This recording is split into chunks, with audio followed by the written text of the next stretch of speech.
ನಿಮ್ಮ ಸತ್ಯ ಯುನಿಲೆಟ್ ಅಲ್ಲಿ ಫುಲ್ ಮೂನ್ ಸೇಲ್ ಮೇ 31 ಒಂದಿನ ಮಾತ್ರ.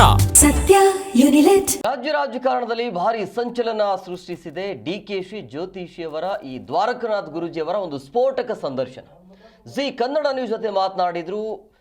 ಅಂದ್ರೆ ಮುಖಾಮುಖಿಯಲ್ಲಿ ಮಾತನಾಡುವಂತ ಸಂದರ್ಭದಲ್ಲಿ ಅವರು ಹೇಳ್ತಾ ಇರೋದು, ಇನ್ನೆರಡು ದಿನ ತಡ ಆಗಿದ್ರು ಕೂಡ ಡಿ.ಕೆ. ಶಿವಕುಮಾರ್ ಸಿಎಂ ಆಗ್ತಿರ್ಲಿಲ್ಲ ಅನ್ನುವಂಥ ಸ್ಟೇಟ್ಮೆಂಟ್ ಒಂಥರ ಜ್ಯೋತಿಷಿಯವರ ಬಾಂಬ್ ಇದು. ಅಷ್ಟೇ ಅಲ್ಲ, ಡಿ.ಕೆ.ಶಿಗೆ ಮುಂದೆ 7.5 ಶನಿ ಇರೋದ್ರಿಂದ ಈ ನಟ್ಟು ಬೋಲ್ಟು ಅನ್ನುವಂಥ ಮಾತನ್ನು ಬಿಟ್ಬಿಡಬೇಕು, ಅದೆಲ್ಲವನ್ನ ಬಿಟ್ಟು ತಗ್ಗಿ ಬಗ್ಗಿ ನಡೆಯಬೇಕು ಅಂತ ನೇರವಾಗಿ ಎಚ್ಚರಿಸಿದ್ದಾರೆ. 40 ವರ್ಷ ಆಗಿದೆ ನಮ್ಮ ಮನೆಗೆ ಅವನು ಬಂದಾಗ, ತುಂಬ ಚಿಕ್ಕ ಹುಡುಗ ನಮ್ಮ ಮನೆಗೆ ಬಂದಾಗ.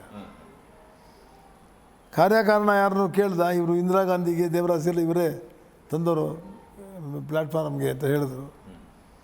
ಸರಿ ಬಂದ, ಕೂತಿದ್ದ, ನಾನು ಸಿಕ್ಕಿರಲಿಲ್ಲ.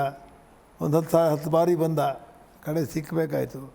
ಸಿಕ್ಕರೆ ನನಗೆ ಜೀವ ರೂಪಿಸ್ಕೊಡಿ, ನಾನು ರಾಜಕಾರಣಕ್ಕೆ ಹೊರೆ ಆಗ್ತಾರ ಅಂತ ಕೇಳ್ದ.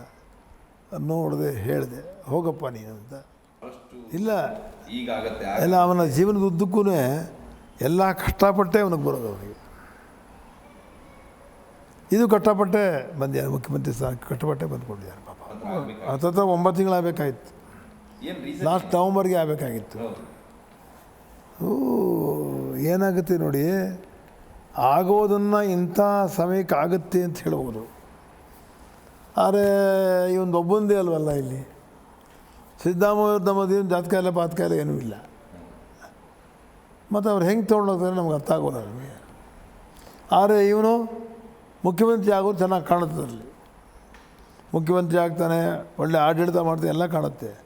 ಆದರೆ ಇಷ್ಟೊಂದು ವಿಘ್ನಗಳು ಬಂತಲ್ಲ, ಆ ವಿಘ್ನಗಳು ದೇವರೇ ಅಂತ ಆನ್ಸರ್ ಮಾಡಬೇಕು. ಅಲ್ಲ, ವಿಘ್ನಗಳು ಅಂತಂದರೆ ವಿಘ್ನಗಳಾಗೋಲ್ಲ, ಇನ್ನು ಸವಾಲನ್ನು ಎದುರಿಸ್ಬೇಕು ಅವನು. ವಿಘ್ನ ಅಂದರೆ ತಡೆ ಬಂದ್ಬಿಡೋದು, ಸವಾಲು ಅಂದರೆ ಪರಿಹಾರ ಕಂಡುಹಿಡ್ಕೊಂಡು ದಾಟ್ಕೊಂಡು ಹೋಗ್ತಾ ಇರಬೇಕು. ಅಡ್ಮಿನಿಸ್ಟ್ರೇಷನ್ ಕೊಡಬೇಕು, ಚುನಾವಣೆ ತಯಾರು ನಡೆಸಬೇಕು, ಕೆಟ್ಟವ್ರನ್ನ ಸರಿ ಮಾಡಬೇಕು, ಶತ್ರುಗಳನ್ನ ಕಂಟ್ರೋಲ್ ಮಾಡಬೇಕು. ಎಷ್ಟು ಸವಾಲು ಇದೆ. ಆಡಳಿತ ಯಂತ್ರನೇ ಮುಖ್ಯ. ಆದರೆ ಆಡಳಿತ ಯಂತ್ರವನ್ನು ಶುದ್ಧವಾಗಿ ಇಟ್ಕೊಂಡ್ರೆ ಈ ಸವಾಲುಗಳನ್ನ ಎದುರಿಸೋಕ್ಕೆ ಏನು ತೊಂದರೆ ಆಗುತ್ತೆ.